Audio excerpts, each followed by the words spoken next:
মাশরুমের তো অনেক রকম রেসিপি আপনাদের সাথে শেয়ার করেছি। আজকে বানালাম মাশরুম চপ। একবার হলো এই রেসিপিটা ট্রাই করবেন বাড়িতে, দুর্দান্ত খেতে লাগে।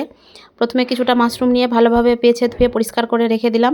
এখানে 100 গ্রাম বেসনের মধ্যে দিয়ে দিলাম 1 চামচ চালের গুঁড়ো, স্বাদ পরিমাণ নুন, ঝাল লঙ্কার গুঁড়ো, কাশ্মীরি লঙ্কার গুঁড়ো, গরম মশলার গুঁড়ো, আদা রসুন বাটা দিয়ে আর কিছুটা খাবার সোডা দিয়ে অল্প অল্প জল দিয়ে একটা ঘন ব্যাটার তৈরি করে নিলাম। ওর মধ্যে দিয়ে দিলাম কিছুটা হলুদ গুঁড়ো।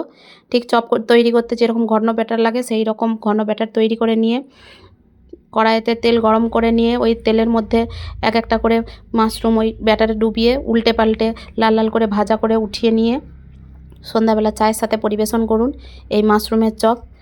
দারুণ খেতে লাগে এই মাশরুমের চপ, একবার হলেও বাড়িতে ট্রাই করবেন, দুর্দান্ত স্বাদের হয়। তো ভিডিওটা যদি ভালো লেগে থাকে লাইক কমেন্ট শেয়ার করবেন আর আমার চ্যানেলটা ফলো করে পাশে থাকবেন। আবারও এইভাবে নিয়ে চলে আসবো নতুন নতুন রেসিপি।